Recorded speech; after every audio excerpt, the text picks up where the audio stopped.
Hello, I'm Inash Levinsky and you're watching Break the Fake. They make them, we break them, and tell you everything you need to know. So tonight, let's take a peek into the latest spectacle from the greatest show on Earth. No, not the Olympics, Russian geopolitics. In the recently orchestrated magical mystery tour of prisoner exchanges, Russia certainly didn't miss a beat. Now, in a move that's half chess game and half let's make a deal with the devil, Russia traded some political prisoners for spies and possibly an assassin or two. And who's at the top of the list? None other than the charming Vadim Krasikov. If you're unfamiliar with this guy, he's just your run-of-the-mill FSB-linked hitman, who might as well issue loyalty cards for assassinations. Buy 10, get your next one free, I guess. And in a touching airport reunion that could make even the coldest hearts melt, Putin, or was it his doppelganger, was there to say hey and hug it out with Krasikov, because nothing says welcome home like a warm embrace from a dictator.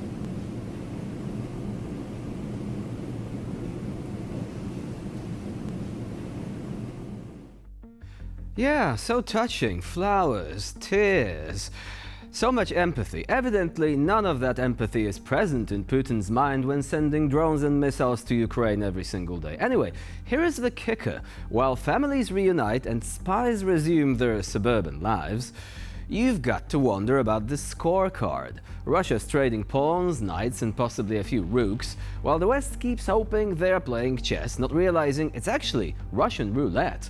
So let's just say that in the Game of Thrones, you either win or you find yourselves on a flight back to Moscow. Let's not forget the others involved in this geopolitical tango. With the cavalcade of shady figures being flown across borders, Russia's doing its best rendition of a dramatic spy thriller. Except, here the spies are real and the stakes are terrifyingly high. So as Russia continues to play this high-stakes game of to swap or not to swap, this much is clear.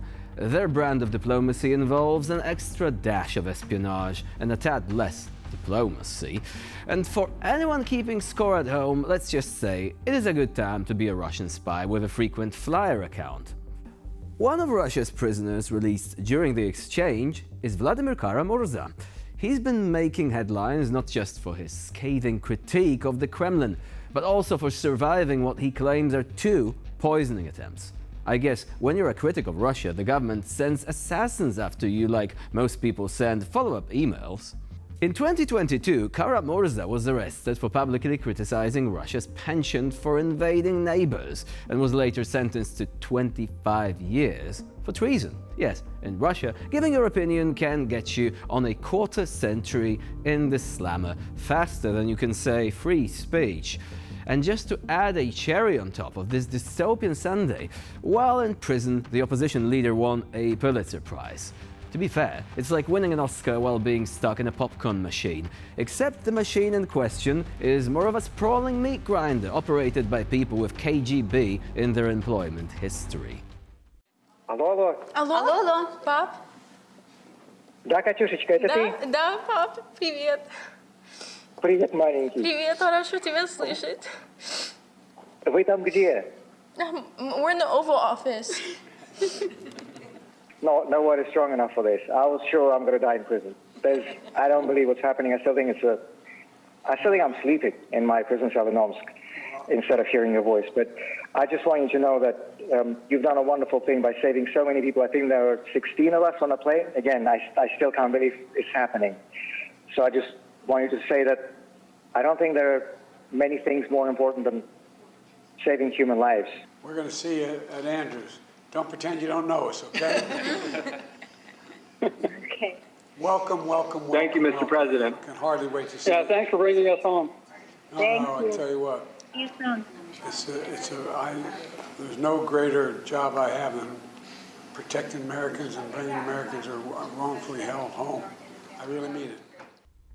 But here is where it gets even more ludicrous. Despite surviving poisonings, imprisonment, and Putin's pettiness, Kara-Murza remains a steadfast voice against tyranny. It's as if every time the Kremlin tries to put a lid on him, he pops back up stronger, turning every prison cell into a press room, which also means that he needs protection even as he is now a free man. I mean, remember how just a day ago Russia struck the Ukrainian home of Putin critic Ilya Ponomaryov with drones? Yeah, because Putin clearly thinks BFF means bitter foes forever. Now, let's talk about the beauty of democratic elections, or as they call them in Venezuela, whatever Nicolas Maduro says they.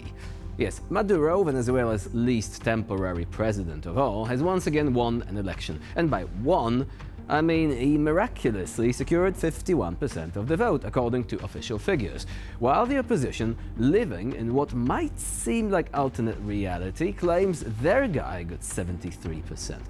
It's a bit like competing in a race where one side is using a top-of-the-line Lambo, special edition and all, and the other is just given a pair of old roller skates. When your leader has authoritarian leanings, mathematics ceases to be an exact science, apparently.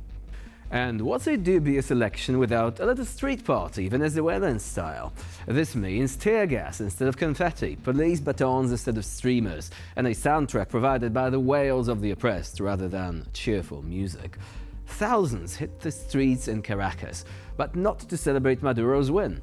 They were met by a heavily armed police because nothing says legitimate presidency like needing a small army to convince your citizens of your own victory. But wait, there is more. Enter the Wagner Group, Russia's most infamous vacation planners, known for their all-inclusive oppression packages. They're not just in Ukraine or Syria, they're also enjoying sunny Venezuela, training militias and securing Russian interests. Because when you've turned your country into a club no one wants to join, you might as well get your bouncers from Russia.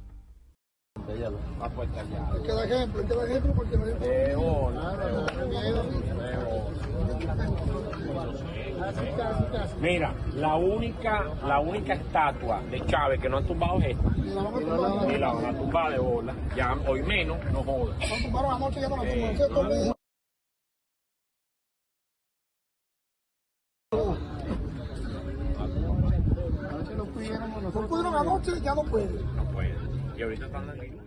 Well, the thing in Mali clearly didn't work out, so I guess they're looking for a new home. Anyway, here is to Maduro's Venezuela, where the elections are made up and the votes don't really matter. And to the Wagner Group, who probably believe community service means helping a dictator stay in power. Remember, in Venezuela every vote counts, but some, it seems, count a little bit more than the others.